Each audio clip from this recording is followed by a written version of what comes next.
வணக்கம். Saturday morning vlog பார்த்துடலாமா? புரட்டாசி சனிக்கிழமைனால அம்மா காலையிலே எந்திரிச்சு சமைச்சு முடிச்சிட்டாங்க.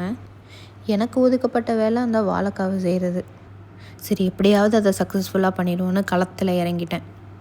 அப்புறம் வாழைக்காவெல்லாம் தோல் சீவிட்டு அந்த வாழைக்காவை என்னென்ன ஷேப்லாம் நறுக்க முடியுமோ அது எல்லா ஷேப்லேயும் நறுக்கிட்டேன். வீடியோக்காக அப்படி காமிக்கிறேன், பட் நான் நறுக்கிறது அப்படி கிடையாது, நீங்களே பாருங்கள். அடுத்த ப்ராசஸ் என்ன, தூள் ஆட் பண்ண வேண்டியதான். இருக்கிற மிளகாத்தூள், மல்லித்தூள், மஞ்சத்தூள், உப்பு எல்லாத்தையும் சேர்த்து ஆட் பண்ணி, அப்புறம் அது கூட 4 பல்லு பூண்டு, கொஞ்சம் சோம்பு எல்லாத்தையும் சேர்த்து ஆட் பண்ணிக்கிறேன். அப்புறம் என் கண்கண்ட தெய்வமான என் கணவனை மனசு பழித்திச்சு விதமாக 2த்தையும் இடித்து எடுத்துக்கிட்டேன். இப்போ இதை வாழைக்காய் கூட ஆட் பண்ணி நல்லா மிக்ஸ் பண்ணிவிட்டு எண்ணெயில் போட்டு பொரிச்சு எடுத்தா என்னோடய ஸ்டைலில் வாழைக்காய் ஃப்ரை ரெடி. எல்லாமே சொல்லியாச்சு. கடைசியில் இன்றைக்கி என்ன ஸ்பெஷல் அதையும் சொல்லிடுறேனே.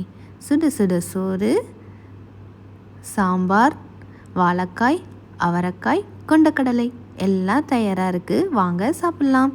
ஃபைனலாக சாமியும் கும்பிட்டாச்சு. நாளைக்கு இன்னொரு வீடியோவில் பார்க்கலாம். பாய்.